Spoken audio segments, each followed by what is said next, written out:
SC గురుకులాల teaching staff వింత తీరు. హైదరాబాద్ లోని హెడ్ ఆఫీస్ లో తిష్ట. ఏళ్లుగా డెప్యుటేషన్ పై అడ్మినిస్ట్రేషన్ విధులు. రిలీవ్ చేసిన పైరవీలతో మళ్ళీ వెనక్కి. కాంట్రాక్ట్ స్టాఫ్ తో టీచింగ్. ఓవైపు గురుకులాల్లో బోధనా సిబ్బంది కొరత.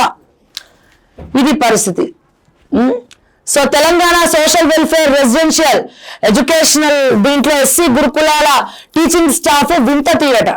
ఎస్సీ గురుకుల విద్యా సంస్థలకు చెందిన టీచింగ్ స్టాఫ్ హైదరాబాద్ లో తిష్ట వేసింది.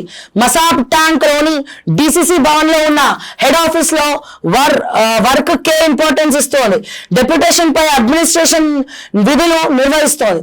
ఇందులో వివిధ సబ్జెక్టుల నిపుణులు కూడా ఉండటం గమనార్హం. మరోవైపు ఎస్సీ గురుకులాల్లో బోధనా సిబ్బంది కొరత ఉన్నది. కాంట్రాక్ట్ స్టాఫ్ ను నియమించి బోధించాల్సి వస్తుంది. దీంతో అడ్మినిస్ట్రేషన్ లో టీచింగ్ స్టాఫ్ కొన్నేళ్లుగా ఆఫీస్ లోనే వర్క్ చేస్తున్నాం.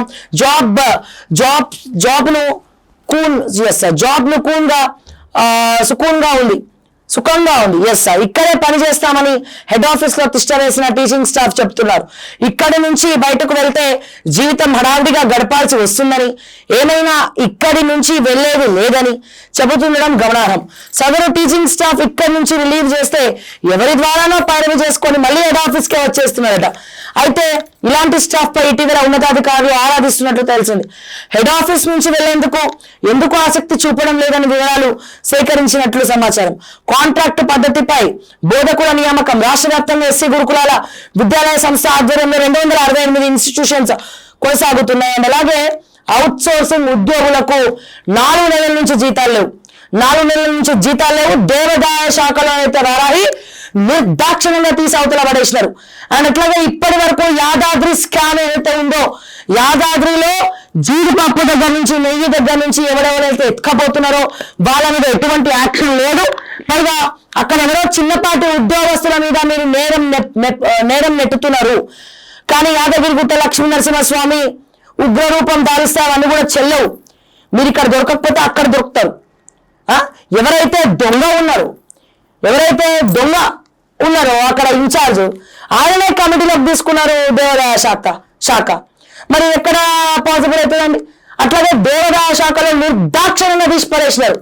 అదే కొండా సురేఖ గారికి అనుకూలంగా ఉన్న వ్యక్తిని మాత్రమే వాళ్ళ పిఎస్ లెటర్ ఇచ్చి ఆల్రెడీ అవుట్ సోర్సింగ్ అయిపోయిన మళ్ళీ తీసుకొచ్చి పెట్టుకున్నారు. ఎందుకు పెట్టుకున్నారు?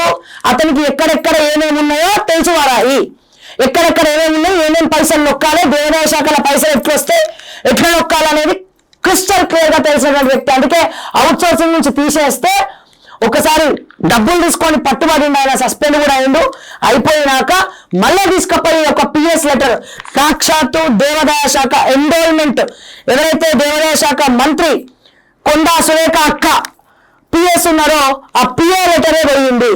సంతకం పెట్టి రిఫర్ చేసిండు. కొండగట్టులో జీతం ఇమ్మని చెప్తా ఉన్నాడు ఆయనకి. అంటే ఆయన విధులు నిర్వహించకపోయినా అతనికి జీతం ఇవ్వాలంట రేవంత్ రెడ్డి మాత. ఇది ఎంతవరకు కరెక్ట్? ఇది అమాయకులనేమో ఉద్యోగాలకు అవైలగా తీసి పడేస్తారా?